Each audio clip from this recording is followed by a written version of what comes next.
All right, so let's talk about composite indexes, right?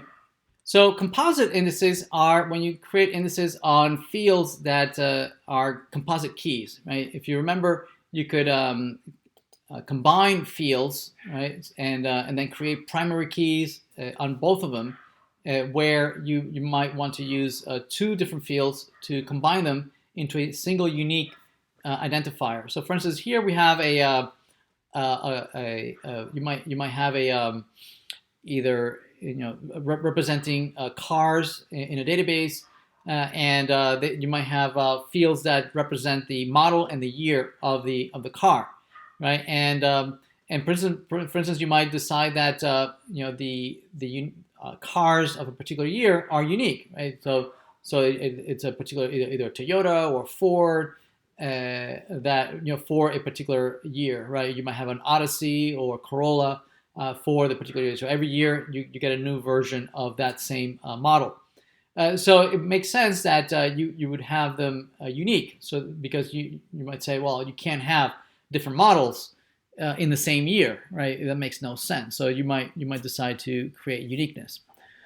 So it's important to decide that how you're going to organize this, right? Because it depends on how you're going to search. Remember, organization depends on how you want to search, right? How you're going to organize it depends on how you want to search. Because what the indexing is going to do is that it's going to grab those two fields, the values of those two fields, right? It's going to concatenate them. It's going to make a unique new value for them, right? And then it's going to use those values when you're going to search for these things, right?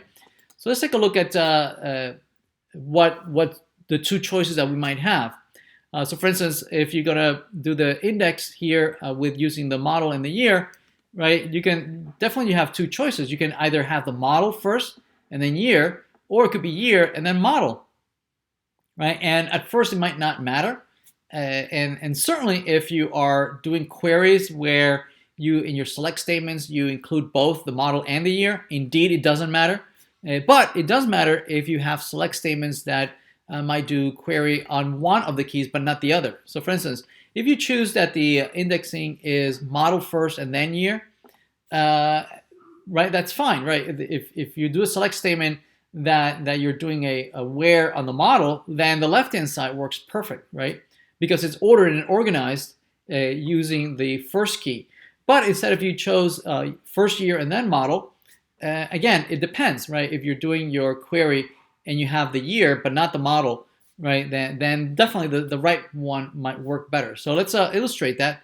Here's a where clause where you are retrieving both year and model. You have it in the where clause both ands, right? In that case, it doesn't really matter which way you decide to do this, right? You can concatenate the values 2004 and Odyssey together, right? In the correct way, and then use that new value to search through the key on the left or the key on the right.